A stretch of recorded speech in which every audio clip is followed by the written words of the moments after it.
Hello,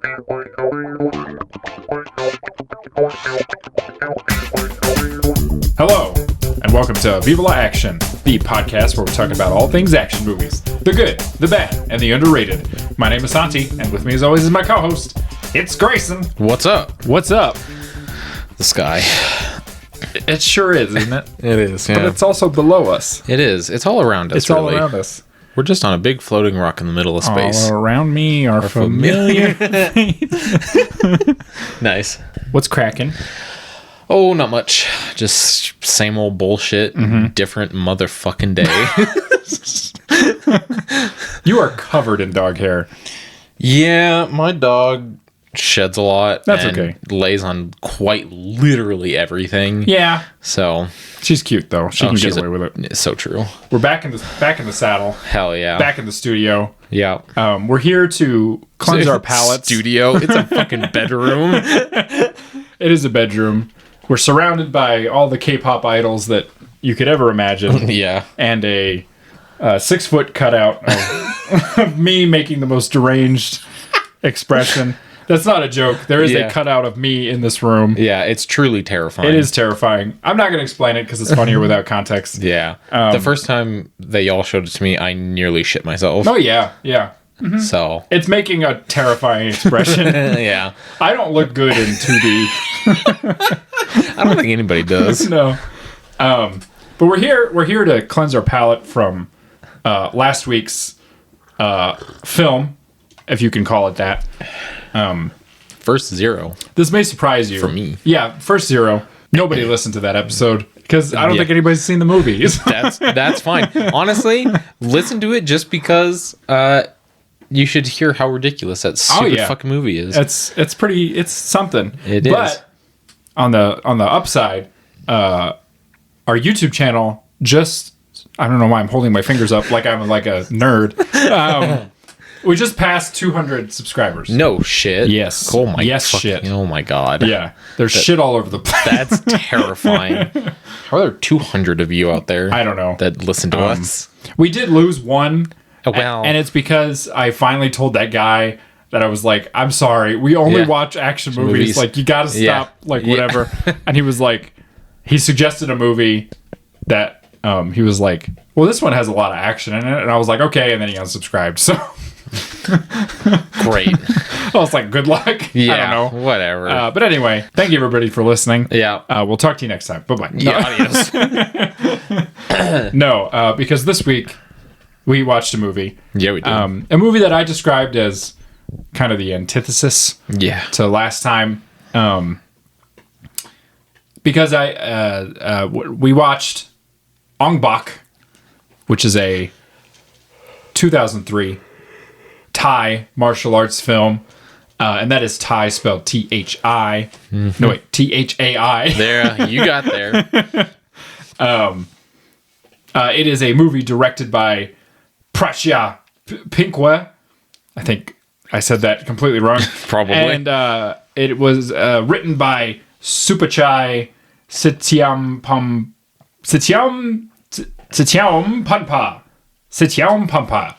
Nailed Got it. His name doesn't come up again, so yep. Sorry. Yeah. The film features Tony Jaa opening up a jar of Tony Jaa. All over the place. Yeah. It's his first leading role, and he's performing alongside Petchai Wong Kam Lao, and Pumwari Yad Kamal. Nailed it. There we go. I'm very sorry, everybody from Thailand.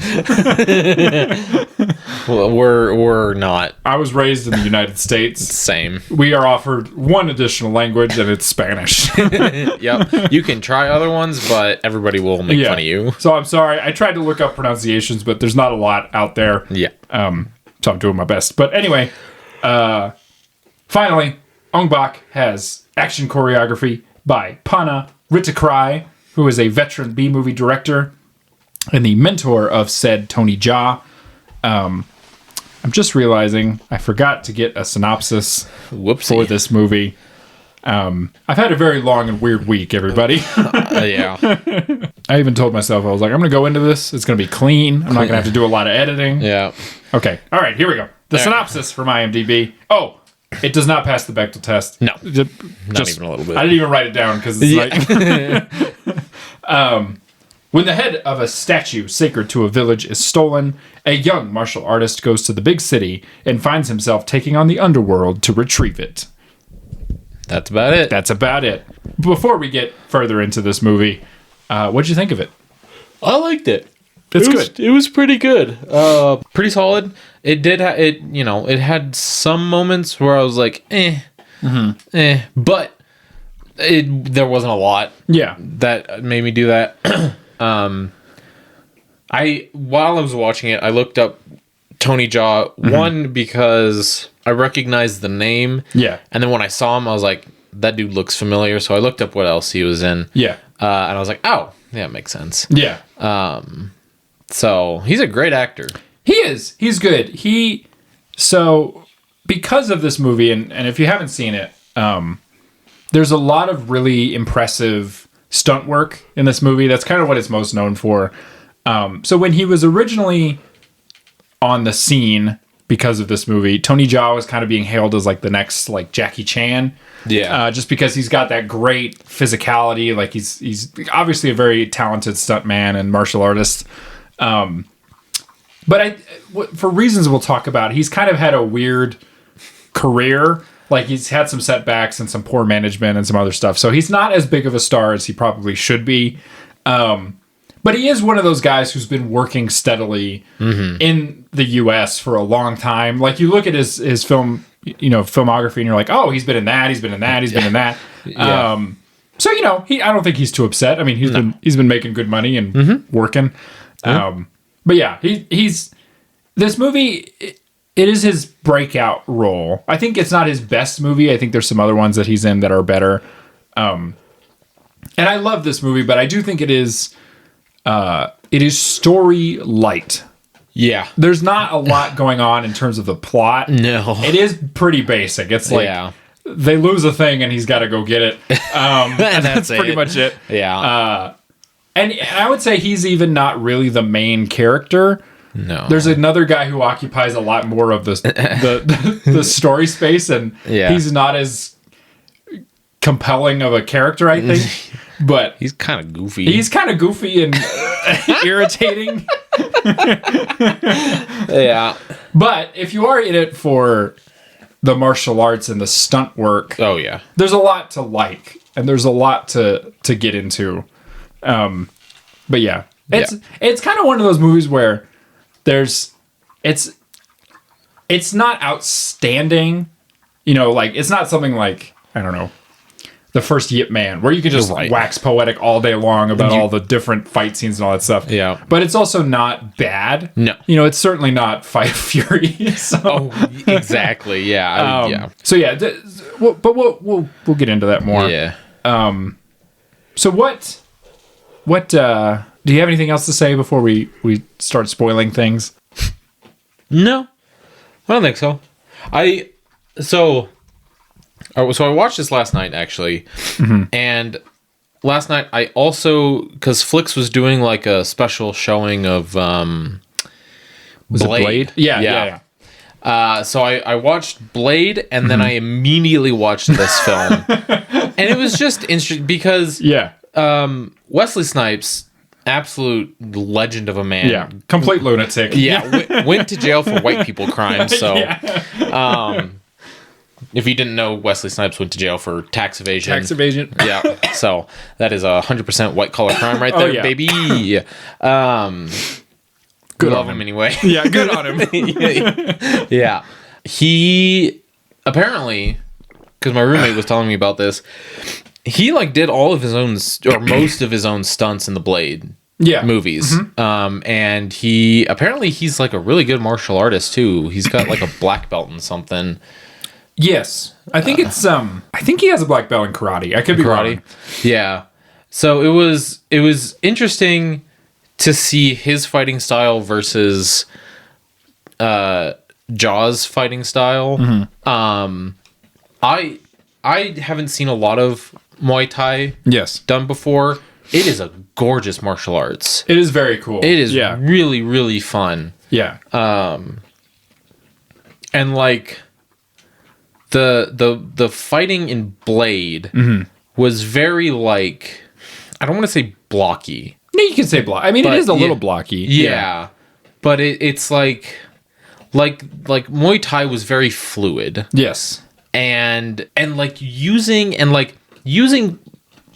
parts of your body and moving in such a way that like you normally wouldn't think of. Right.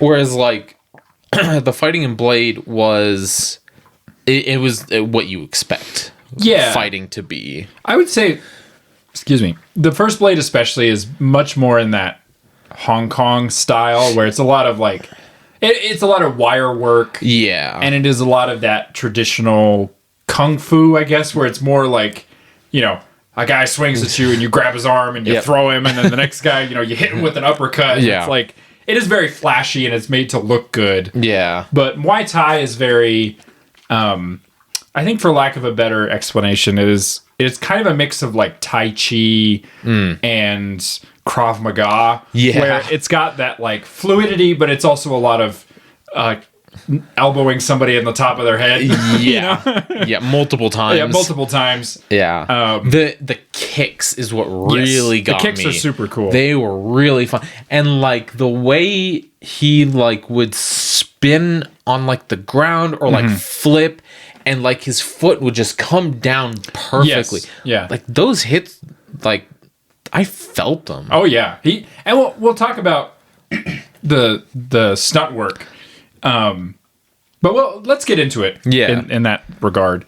So would you recommend this movie to somebody who's never seen it before? Yeah. Okay. Yeah. I would. Probably with the caveat that it's like it's from 2003. It is from 2003. Just be prepared for whatever that entails in your mind, but be prepared for some tight shirts and some Ray-Ban sunglasses. Yep. It's so it's, you know, it's from 2003. Yeah.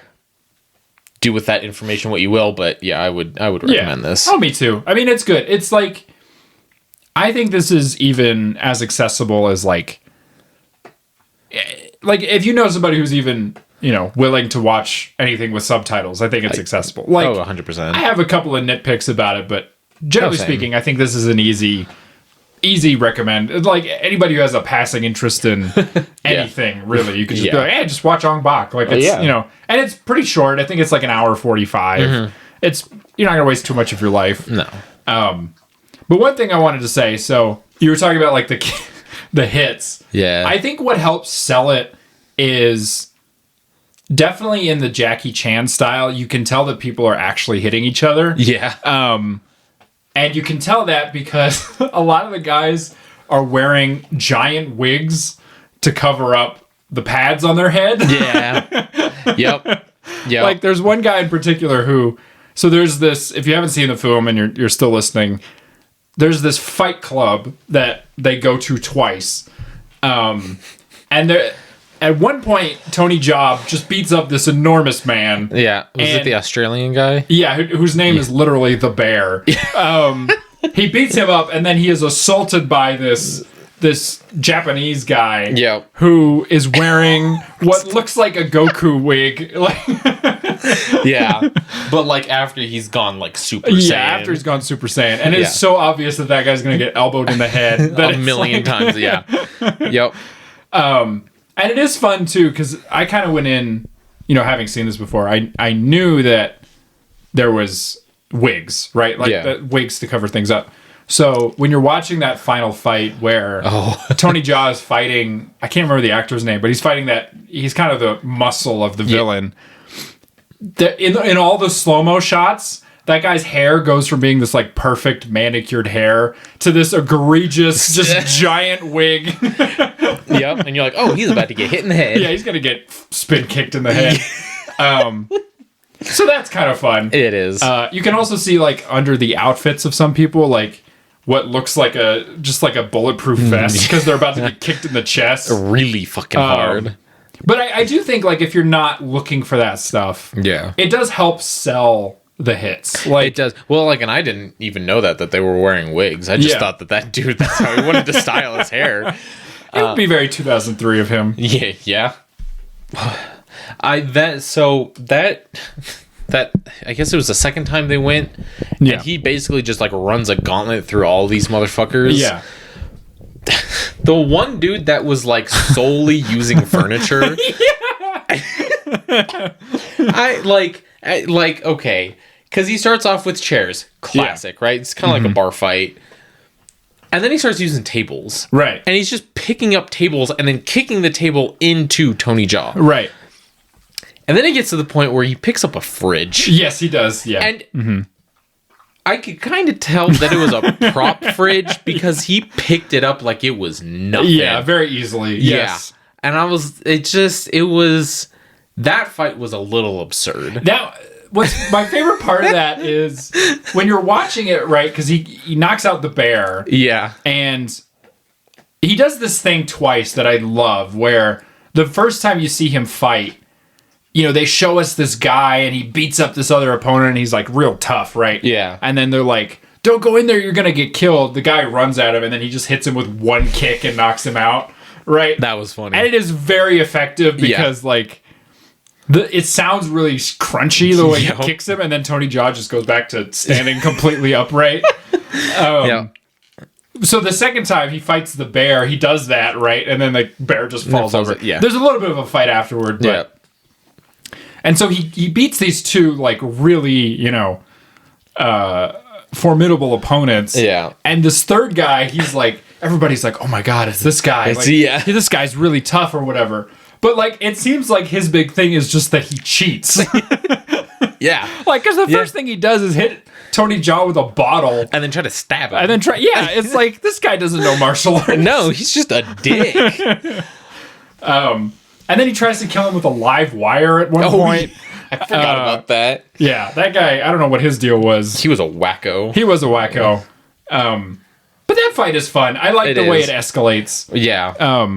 One of my fun facts that I was going to save for later, but so when you watch that fight, when he's in the fight club the second time, there is a guy who they zoom in on him for just a minute, where Tony Jaa is like doing some moves and he's calling them out. He's like, you know, eagle over, whatever. Yeah. And then it cuts to this guy and he's selling cigarettes. Mm-hmm. And then he calls out one of the moves. He's like, oh, that's whatever. Yeah. So that guy is, his name is Arjarn Yodthang. And he is a Muay Thai grandmaster. And so that's kind of like a fun little cameo. Nice. Yeah, I didn't notice that the first time I watched it, but when I was watching it this time, I was like, "Oh, they really focused on that guy." Yeah, so I looked it up, and that's why. Nice. Those fights are fun. What did you? It's an interesting choice for a villain, I think. I think I know what you're going to ask, but continue. What'd you think about the guy who what do they call that? Is it a stoma? A stoma, yeah. So the villain is a wheelchair-bound gangster who speaks with an electronic voice modulator through a stoma. Yeah. So I'm like, that's an interesting foe for a man who can kick a person to death. Yeah. I was not expecting that. I wasn't either. So I watched the trailer. Yes. And if I remember correctly, they don't show him. Mm-mm. He doesn't talk, like, he's not in the trailer. No. So when he talked for the first time, because I was like doing something else while I was watching. Yeah. And I heard it happen and I had to stop what I was doing, rewind it. Yeah. And watch it again to make sure I heard it correctly, what I did hear. Yeah. That was, it was quite the jarring. Choice. Yeah. He also smokes out of it. He does. Which I didn't like to watch. No. Also, it's like, dude, how do you think you got that in the first place, you know? Yeah, why are you still doing this? I don't know. I mean, he's a gangster. It's whatever. True. He's... interesting choice. I mean, it's a creative choice, I guess. Is. It's something. Yeah. That's why you don't smoke, kids. Yeah, don't smoke, because then you end up as a wheelchair bound gangster losing fights in a random fight club. Yeah. If you don't know what a stoma is, just look up like what it is, but don't look at pictures. No, I mean, it is basically a hole. It is for somebody who has gotten either throat cancer or some sort of something that happened with their throat, and they can no longer talk through their or talk or breathe properly through their throat, and so it is a hole that is made at the base of your throat to give you more easy access to air, basically. But what people use to talk is this thing, and it's like it vibrates your vocal cords for you, so that you can talk properly. It's if that's something that you require, that's it's whatever. It's whatever, but it is just fun, a funny choice for a villain. Like, yes. But it is what it is. it is what it is. Yeah, and then the he's got like a heavy who's like his muscle, and he's just a drug-addled lunatic, I guess. Yeah, he's just a crazy bitch. He sticks 4 needles in himself at one point. Yeah, what was that? Just like, I think it's supposed to just be like adrenaline, but I don't know. That's what I thought. Speaking of drugs, trigger warning if you are going to watch this. Oh, yes. There is a point where somebody gets force-fed cocaine. Yes. And ODs. Yes. It's pretty gnarly. It's pretty gnarly. They don't focus on it too much. No, but it is there, so just as a heads up. Yeah. So the main character, his name is Ting. And that's Tony Jaa. Yeah. But the other main character in this is for the majority of the movie, it goes by George. I thought that was funny. And then he's got this lady that he hangs out with named Mai. Yeah. And George belongs to the same village that Ting does. But he's left for some sort of vague reasons. Yeah. And he's been... Ting has been told that George is going to help him recover the Ong Bak. Yes. So we spend a lot of the movie with George. Yeah. I think he gets less irritating as the movie goes on. Yeah. But when he starts, man, you just want Ting to kick his head off. Yeah. Yeah, he was a little much. I do agree that as the movie progresses, it gets a little bit more fine. Yeah. There's that one funny scene where they're like running, they're getting chased or whatever. And George like gets to this like food cart and he like grabs what he thinks is a knife. Yeah. And it's just like this shitty whatever. Yeah. And the like people that are chasing him are like, hey, what are you gonna do with that? And he's like, oh fuck. So then he grabs his like big ass cleaver. Yeah. Right. And then the guys that are chasing him, they're like, oh shit. And the funniest thing, this old lady comes walking through the middle of them going, knives for sale. I lost it. It's so funny. I fucking lost it because then it hard cuts to them chasing him and they all have knives. Yeah, it's like a Scooby-Doo like moment. It's very funny. Yeah. It feels like something from a Monty Python skit. Like it's very I think the movie does have a good sense of humor. Like it does. there's not too many jokes, but the ones that are there are pretty good. Like there's that one. There's just some good like sight gags, I guess, where like the one where, he just kicks that guy once and then he collapses. Like that's very funny. Yep. But the physicality is like it is very good. It is unreal. I mean, speaking about that sequence, there are, it's a lot of him running, but, he'll like, there'll be like 2 carts passing by and he'll like jump in between them. There's a scene where he literally does a slide into the splits and goes under a car. Yeah. It's like, how do you even do, like, how many times did he do that and hit his head? Like, I don't understand how his body moves. The amount of times people did the splits, just like full-blown splits, I was like, God damn, these dudes are flexible as shit. And there's, during that same chase scene, he like folds himself and just like rockets through a hoop. He does. It's like these two guys are carrying this. It's like a barbed round wire or something. Hoop? Yeah, and he just it's like Transformers roll out, and he does. Folds up, jets right through it, and keeps going. I don't know how he does that stuff. It was fucking cool. It is cool. Well, so Tony Jaa, he got his start as a stuntman, right? So he very similar to Jackie Chan. Mm-hmm. He wasn't a leading actor for the beginning of his career. You know, he was a Muay Thai practitioner. Yeah. And then a stuntman, and he worked with the fight coordinator of this movie. In a lot of that guy's movies, because he was a director as well. Mm-hmm. And this was his first leading role, and he's gotten a bunch of leading roles since. And it is kind of amazing that this would be his first one, because he's a very formidable actor. He's very believable. Yes. As the kind of naive.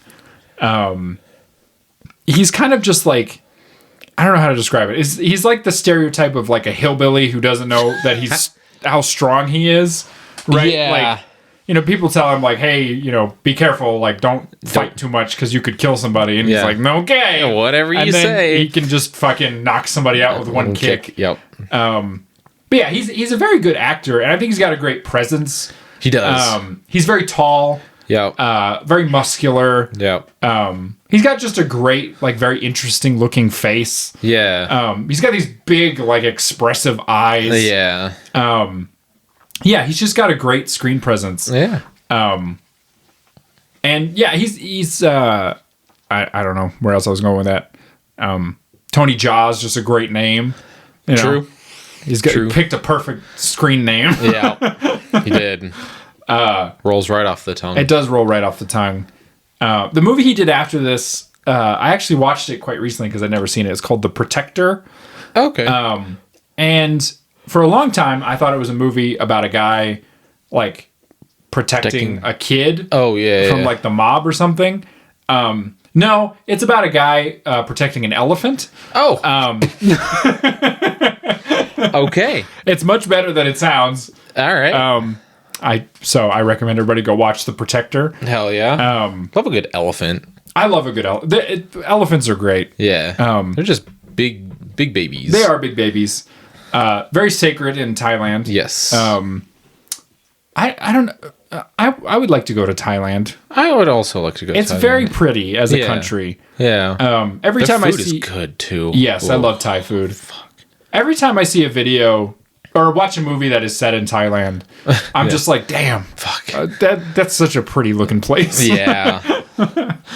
And very cheap as well. Yeah. Let's go to Thailand. To travel.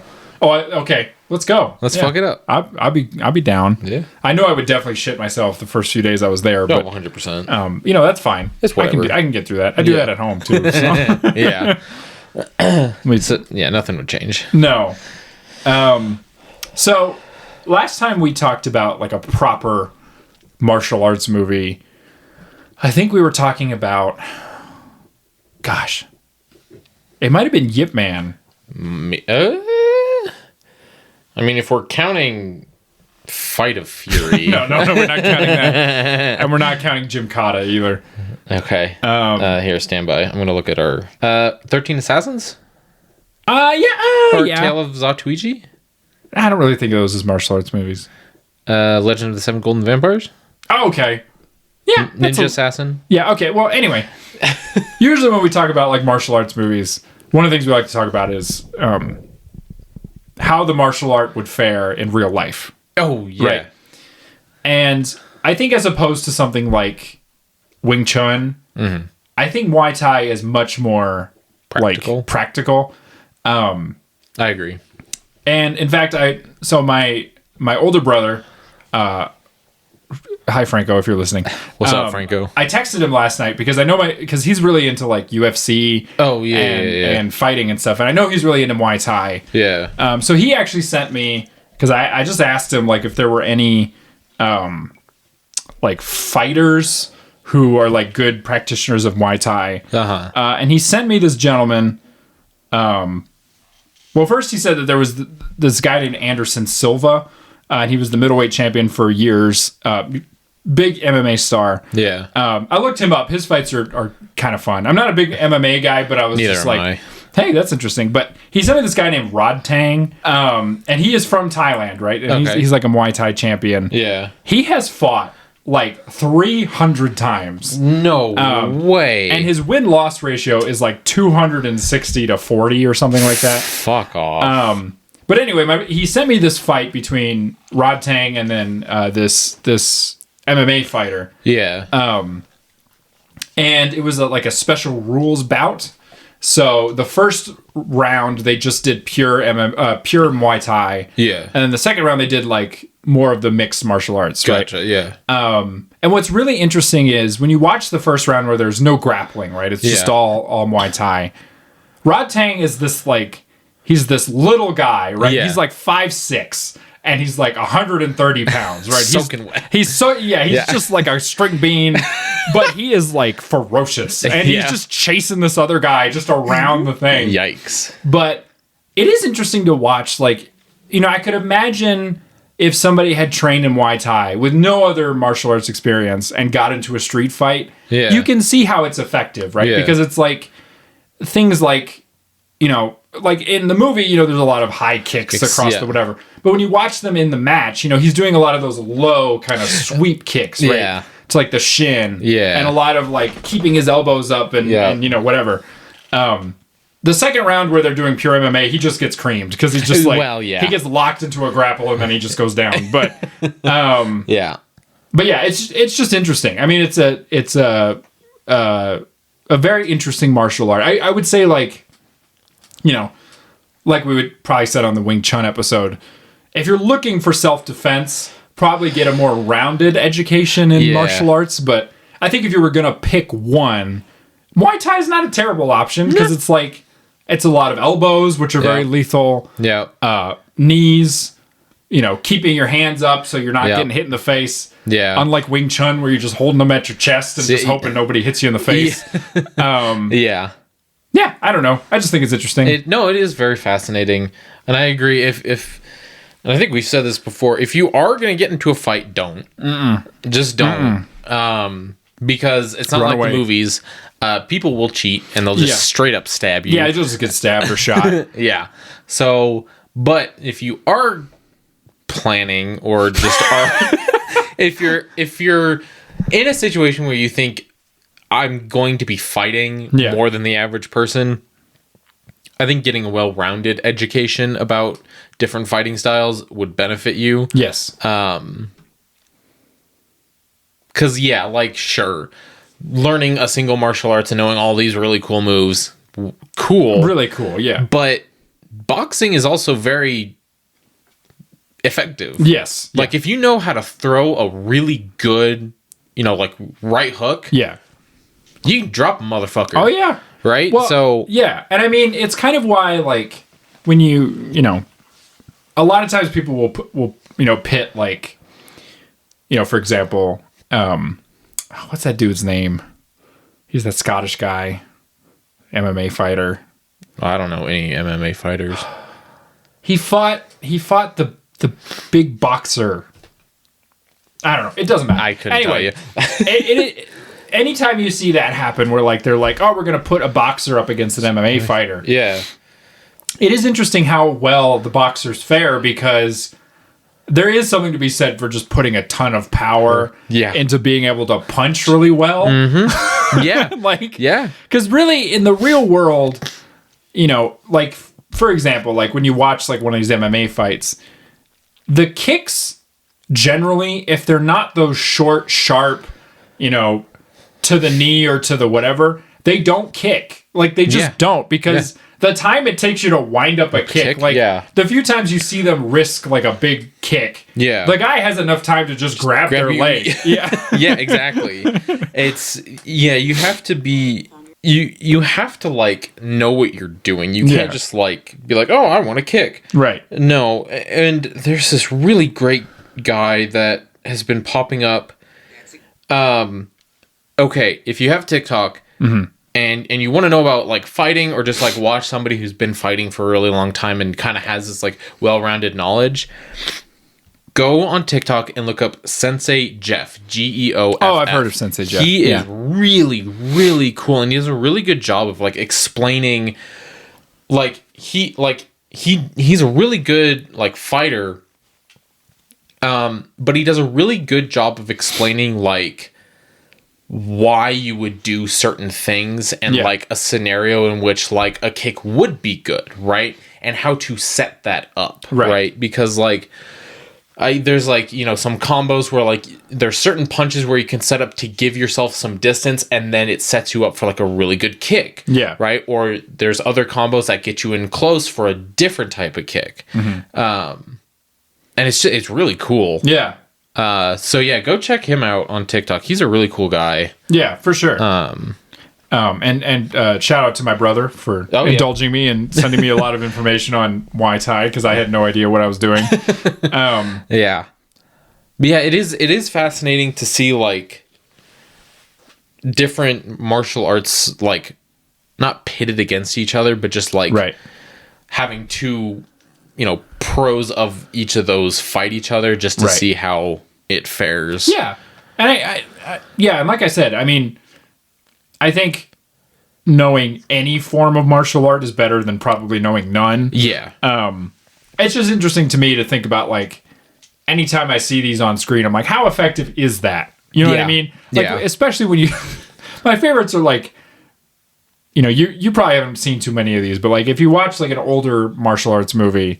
And they're doing like tiger style, which is when you hold your fingers like that, right? And I'm doing like a tiger fist. Yeah. Like this isn't gonna do nothing. No. You know, like it's flashy, is what it is. Yeah, it is flashy, and it's like it might be good exercise and look cool, but it's probably not gonna, you know, do too much if a guy has a shard of glass and he's chasing you around the bar. Or if he's got a fucking 9mm and he just puts one right between your eyes. Like. Right, yeah, cheese not going to help you too much there. But anyway, moving on.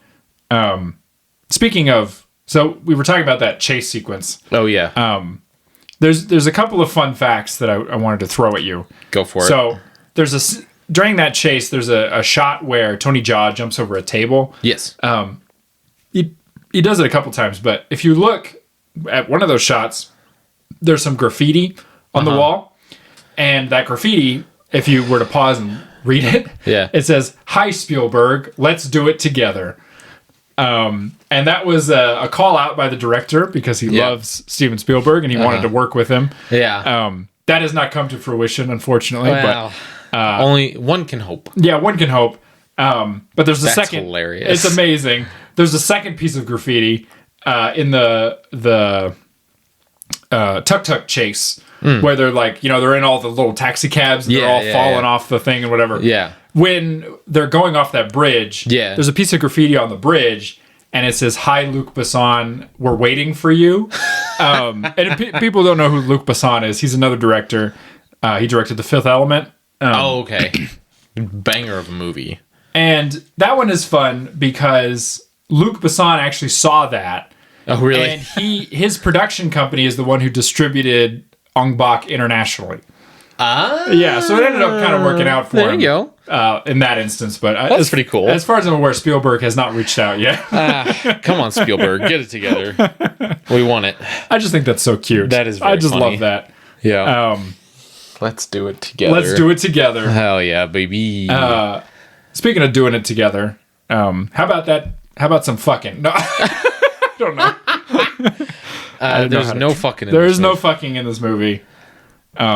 Basically none. Yeah. Actually, I think the score in this movie varies wildly in quality. It does. Yeah. So there was a couple of moments where I was straight jamming to the music. Right. They were absolute fucking bangers. Then there were other times where I didn't even notice. I would even say there is one scene where the music is really annoying.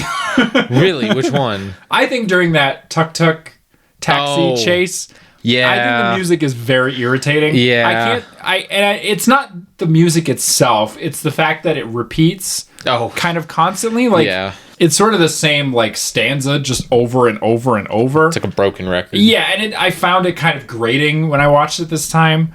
The rest of the music is kind of neither here nor there. There is, maybe it's like, it's one of the fights. There is like a great like nu metal rock soundtrack that I was jamming to. Yeah. Towards the end, there was like a sort of like a hip hop sort of thing, and I was like, hell yeah. Yeah, that stuff I didn't mind, but there were a couple of moments where I was like, oh my god, this score is getting on my nerves. Yeah.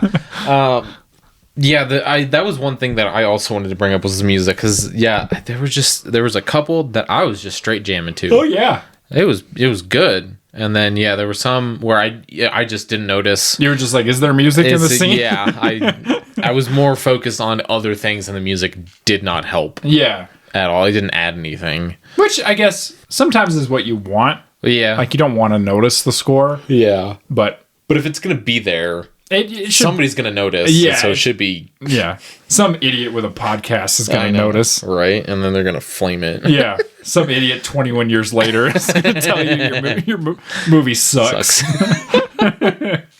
Yeah.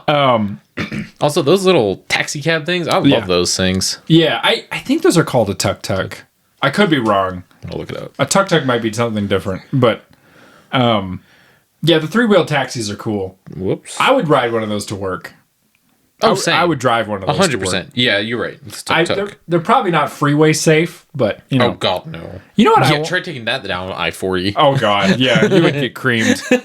One of the things I really want, and I'm really afraid they're going to get outlawed, I want one of those little Japanese trucks. Oh, have you seen those? Yeah. And they can haul, like, as much as, like, a Ford Wrangler. Like, there's a guy in our neighborhood that has one, and I want to ask him, I'm like, how'd you import that? Like, how can I get one? Because give it. They're so cool. They are not street legal, but I want one so bad. Yeah, I just think they're so cute. They are those little 2-person cabs. Yeah, barely bigger than a smart car. Yeah, just imagine hauling something on that. That's crazy. Well, and see, that's what gets me, right? Mm-hmm. Like that truck can haul as much as, like a Ford Wrangler or an F-250 or whatever, right? So why the fuck am I going outside and seeing trucks whose hood is above my head? Yep. We don't need that. No. And not to be a little sissy liberal crybaby, but quite frankly, I think that those trucks that are bigger, those need to be regulated in some way. I genuinely believe at a certain size, you need a CDL to operate one of those. You should, because the danger, if you're listening to this, the danger with one of those trucks, right? Like, if you think about, like, you know what my car looks like. Yes. It's tiny, right? But my car is very low to the ground. Yes. And the point of that is that if I were to hit somebody, they're going to go over the top, right? Which is what you want. Yes. You don't want to run over somebody. Yeah. With one of those trucks, if you hit me, I'm going straight under. Yeah. And I'm going to be paced by the time you realize that you've hit me. Right. And you're focusing, because they're so high and there's a lot of surface area, it's hitting all of you. Exactly. It's hitting all of you. You're going forward. The truck's going over you. Yeah. Right? With your car, it's localized to, like, maybe, like, the waist. Yeah. And, you go over. Yeah, I'm breaking both your legs, but at least you're going to live. Yeah, you're going to be fine. Yeah, it's just, those things are crazy. It's the worst. And the other thing is, right, how the fuck do you see anything? I don't know. Right? Somebody in a wheelchair, creamed. A child, creamed. Yeah. Like an old lady with a fucking walker, creamed. Absolutely. Because you can't see shit. No. That's why you need a CDL, because those truckers who do have CDLs, they're trained on how to actually drive those safely. Yes. And they have all of these mirrors on their truck to help them see everything. With these commercial, or these like sort of non-commercial trucks, they only have the 2 side view mirrors and a rear view. Right. Yeah. You can't see shit. No, also, can we stamp down on the LED headlights, please? Oh, God, please. Because they get in my eyes at night, and I just can't see nothing. Which in my little tinky car, like, I don't need to be not seeing anything.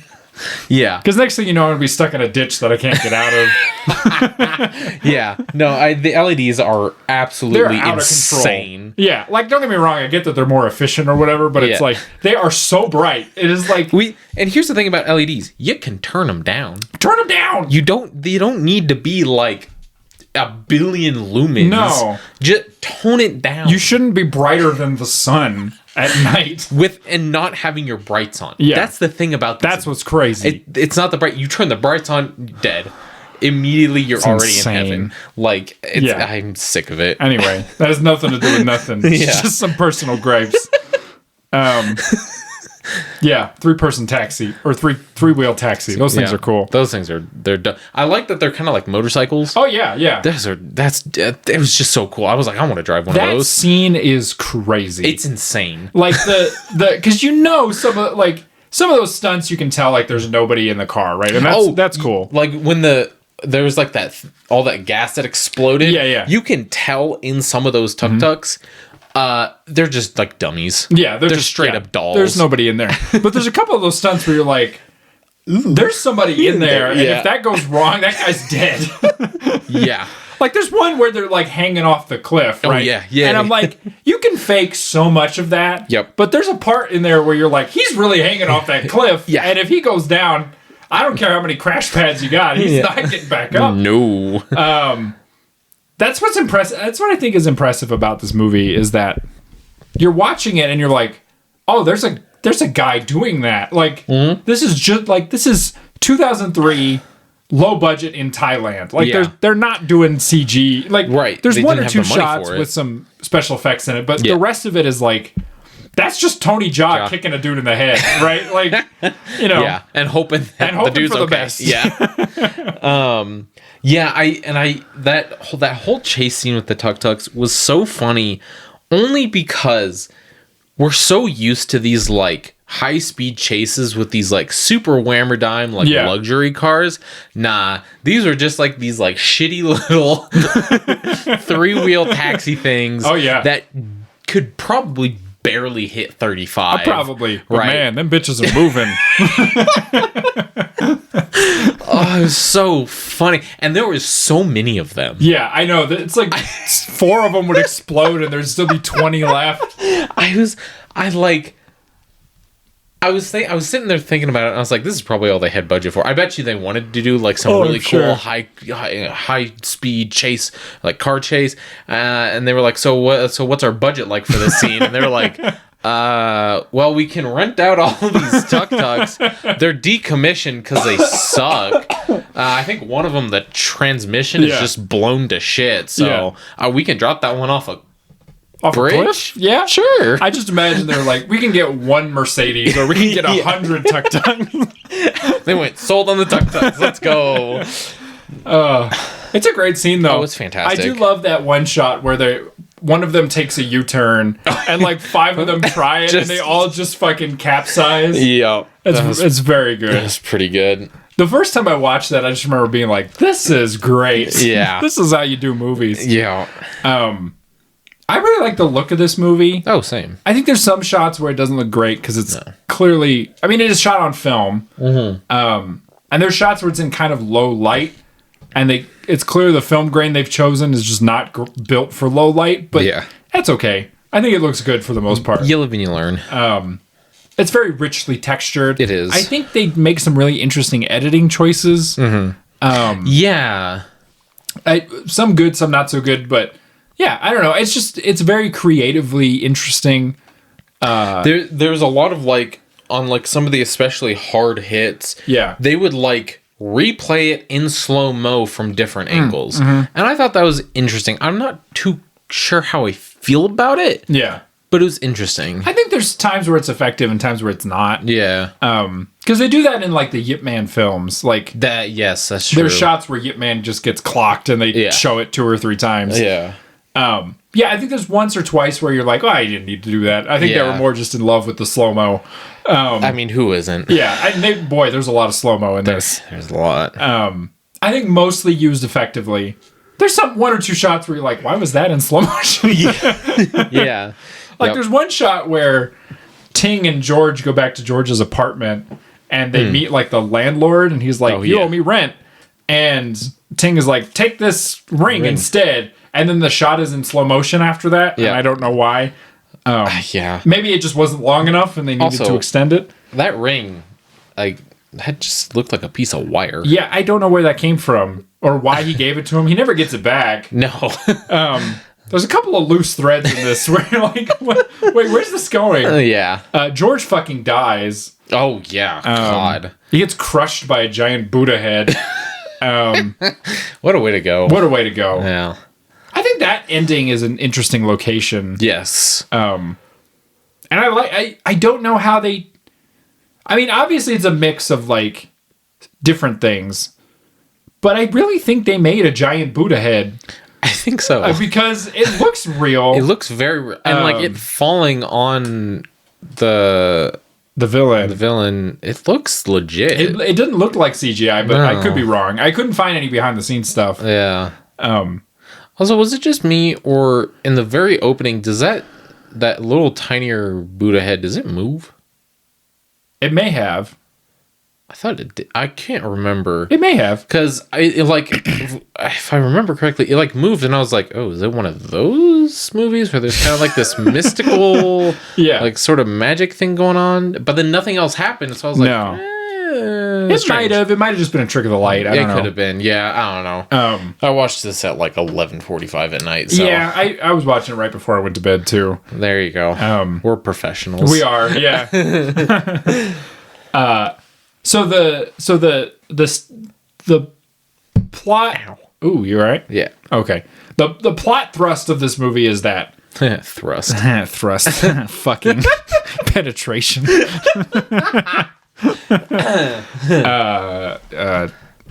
Anyway, the fuck me. All right. All right. Okay. Pause the podcast. Yeah. Right. Some fucking dude steals this Buddha head. Yeah. From the village that Ting is from, and he has to go like retrieve it. Right. Yeah. And so the head that he steals is from this idol, and that's where the title of the movie comes from because it's the Ong Bak. Yeah. And there's 2 sequels to this movie.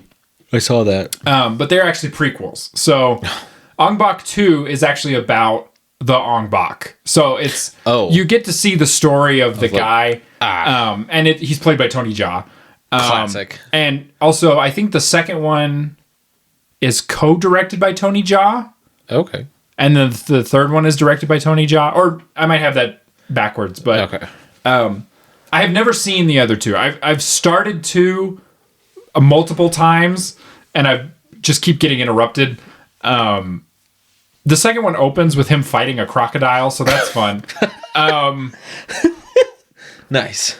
But yeah, so if anybody enjoyed this movie, there's 2 very similar films. Yeah. They're set in like medieval Thailand. Oh shit. As opposed to this one, which is set in the sort of modern day. Yeah. So that's a point of difference, but yeah, Tony Jaa kind of had an interesting career trajectory where he did this movie, which was kind of his breakout.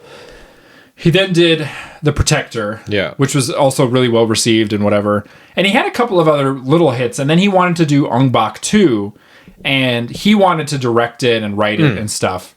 And I read some stuff about how, like, the film company that he was with kind of locked him into this contract that he didn't love. Ugh. And he was being forced to do some stuff that he didn't like.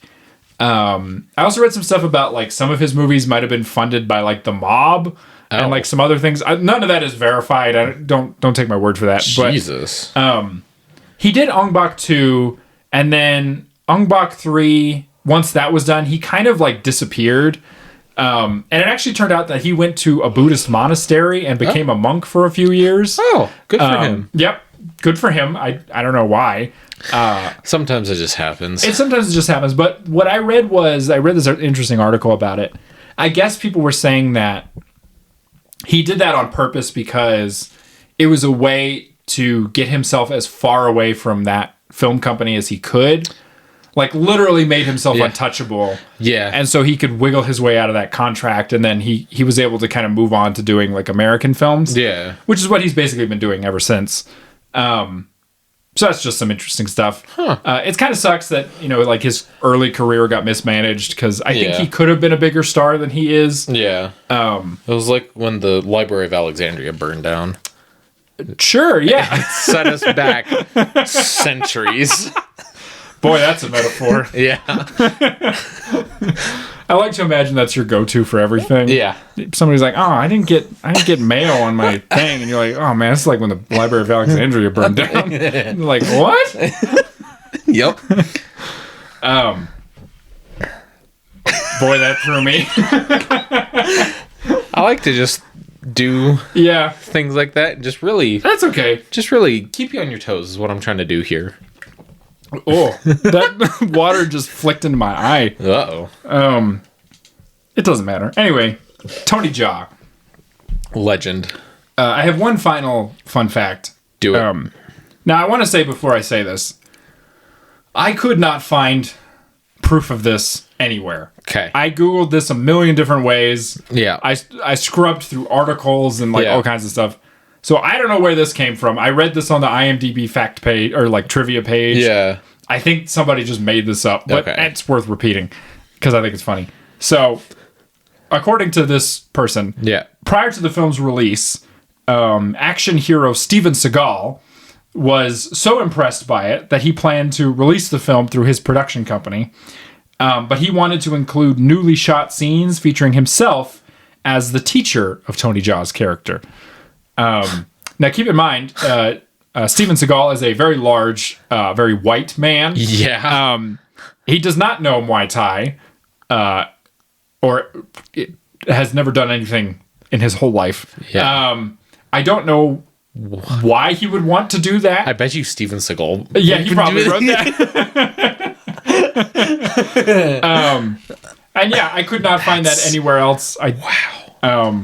But I'm glad they didn't do that. Me too. Because that would be worse. It would be very strange to see just a white man. Yeah, you'd be like, oh, it's Tony Jaa. Oh, Steven Seagal. What are you doing What are you doing here? Bad man, Steven Seagal. Is he really? Oh, terrible. Oh. Friends with Putin. Oh, gross. Has had why? Probably a dozen rape accusations leveled at him. Oof. Definitely not very good at actual martial arts. Oh, buddy. Oh, and you wanted to be the guy teaching Tony Jaa Muay Thai? Oh, yeah. You bitch. Big Trump guy, Steven Seagal. Ugh, gross. If we ever talk about Steven Seagal, I'll get way more into all of this. But yeah, just bad dude altogether. Yep. Well, I'm glad he wasn't in this movie. Yeah, me too. Yeah, it would have made it a lot worse. Yeah. But that's pretty much everything I have. Hell yeah. Unless you got anything else. No, I think I'm set. We didn't really talk about her, but the only female character in this is Mai. Oh, yeah.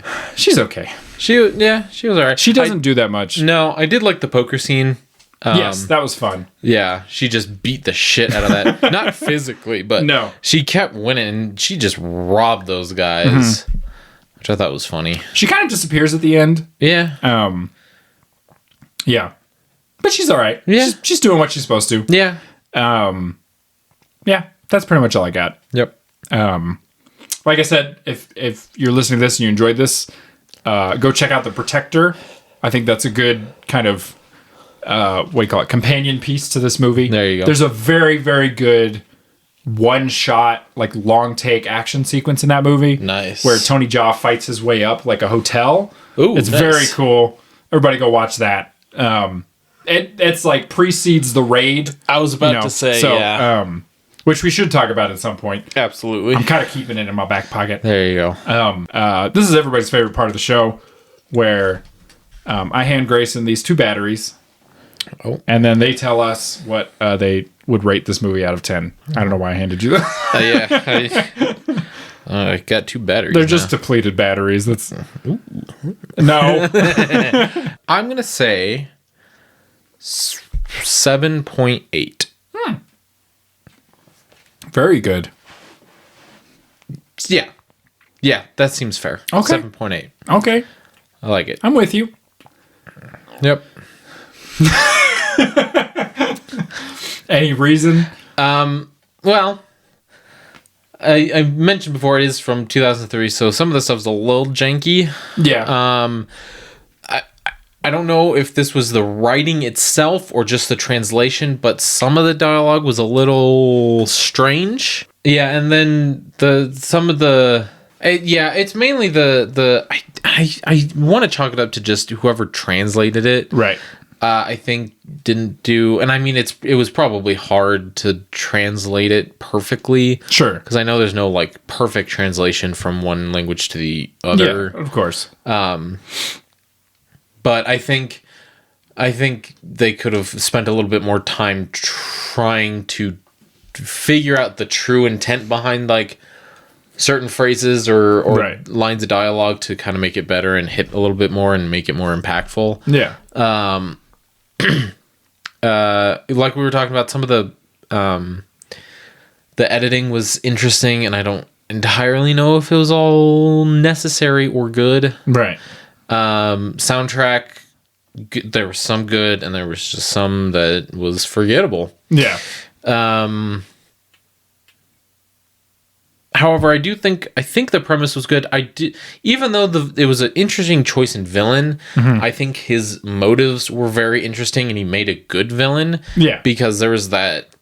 It was towards the end, and they were asking, like, they had gotten captured or whatever, and they were asking him like why he was doing it, and he's like, I have no respect for religion. I am a god. Oh, yeah. Right. And so I think that was fascinating, that like that was his whole thing, is that he's like, I don't care about any of these like religious artifacts because they are not of me. Yeah. And so I think that was very interesting. Yeah. So yeah, it is a good movie. I don't think it's a great movie, but it's a good movie. I would definitely watch it again. Yes. So yeah, 7.8. I'm gonna give it like a 7.5. All right. And I think I do really like it, but I think it has really what the heart of it is. I think it just has some pacing issues. Yeah. And I think it's not really anything that they could have done differently. Mm-hmm. It's just the product of what it is, I guess. There is only like, because the plot thrust is kind of thin. Yeah. They have to kind of maneuver things in the way. Yeah. Because it would be a 10-minute movie if he just went and found the guy, got the thing, and came back. Yeah. So I think there is some like pacing stuff. And like I said, there's just some bits of the score I don't like. Mm-hmm. But the rest of it, I mean, I don't think there's anything really like wrong with it. It's just like some stuff that isn't to my taste necessarily. Yeah. But yeah, it's completely watchable. Yep. Go check it out if you're interested in Muay Thai or, just watching a movie from Thailand. Yeah. This is our first movie from Thailand. So hell yeah. That's pretty cool. Shout out Thailand. Sawadee Kop. That's the only word I know in Thai. I don't know any words in Thai. I think that just means hello. There you go. Or means like greetings. I don't know. It's kind of like Buenos Dias. Ah, gotcha. Anyway, that's all I got. Yep, that's all I got. Thank you so much for listening. Hell yeah. If you like this podcast episode, we do this every 2 weeks. Yep. I've never really explained this, but episodes release 11 a.m. Mountain Standard Time on Wednesdays. So keep an eye out for that. Mm-hmm. We always talk about an action movie here every week. Yep. Or every other week. Yep. And if you'd like to hear more of this, what should they do? Go check us out on Instagram and Facebook and TikTok. Yes. And we post our episodes to YouTube and Spotify and Apple Podcasts. Yes. And I think there's a couple other ones that I always forget. All the ones. Anywhere that you can listen to a podcast, there it is. Podbean, which is a new one for me. Hadn't heard of it until we started making this. Yes. You can give us a rating on Spotify. Yep. And you can follow us there as well. Yes. You can like, comment, share on most everything. Yep. Check us out on YouTube. Oh, we also have an email. You can email us, vivalaaction@gmail.com. Mm-hmm. Just to say, hey, give us recommendations, whatever. Ask us a question. If it's a recommendation, make sure it's an action movie. We also have a link to a Google form where you can make suggestions. Yep. Again, only action movies. Only action movies. You bastards.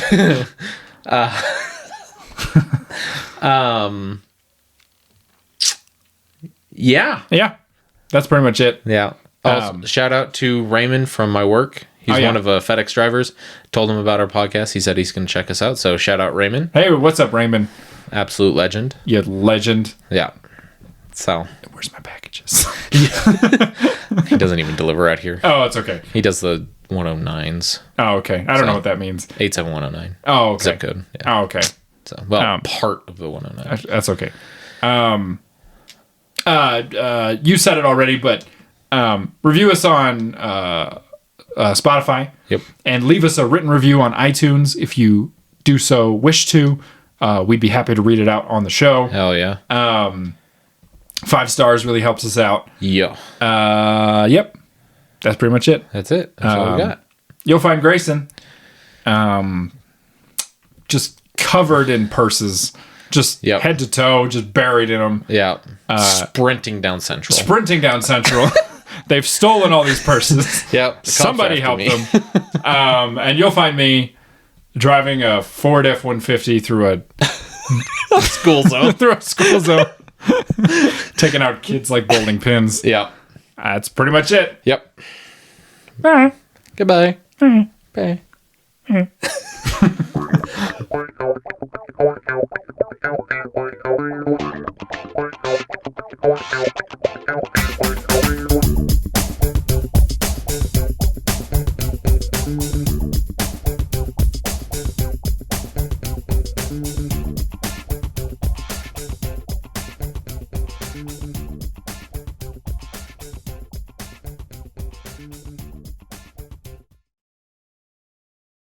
Welcome to the post-credit scene.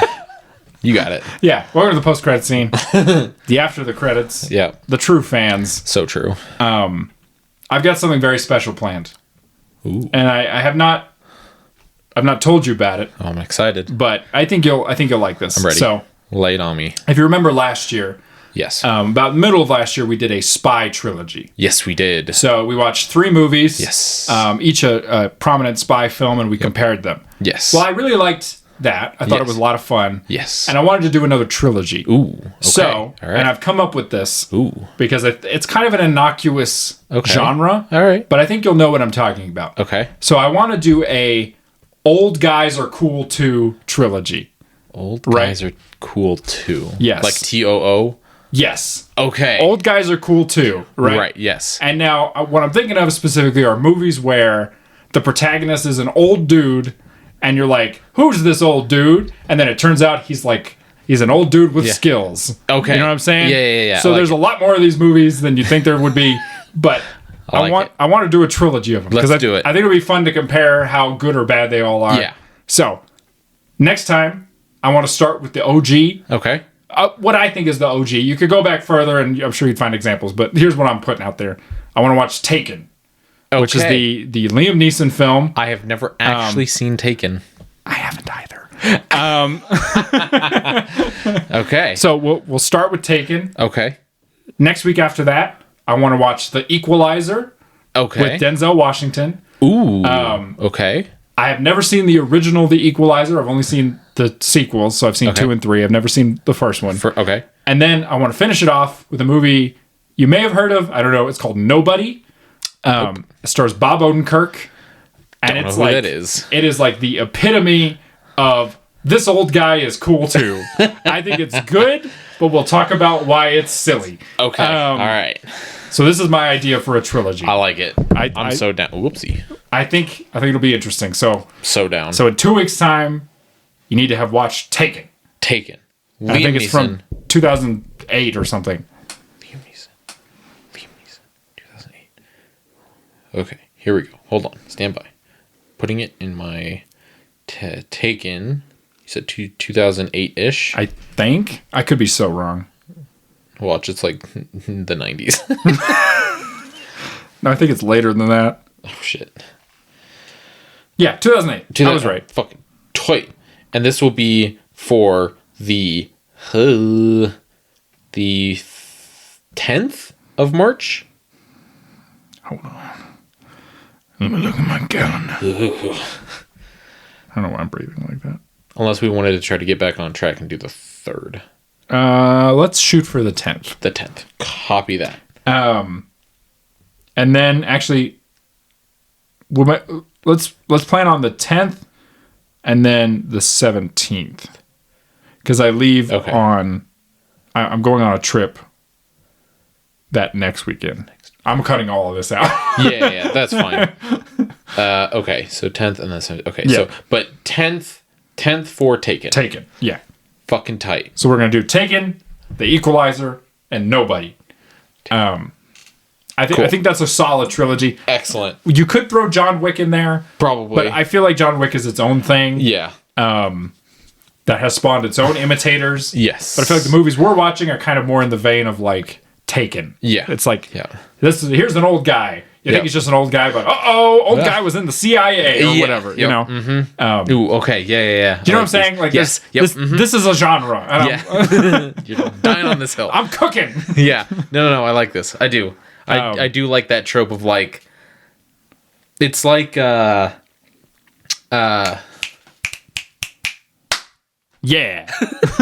fucking Kingsman. Yes. Right? The first Kingsman. Yes. Where they're in the bar. Yeah. And those dudes are like, oh, what are you going to do, old man? Mm-hmm. And he's like, manners maketh man. And then he just beats the fuck out of him. Yeah. I love that shit. So we're going to watch 3 movies of that. Excellent. I'm ready. And I think it'll be fun. I'm ready. So look forward to that. Fuck yeah. Anyway, that's it. Fuck yeah. All right. GG's. Bye. Adios. Eat my succotash.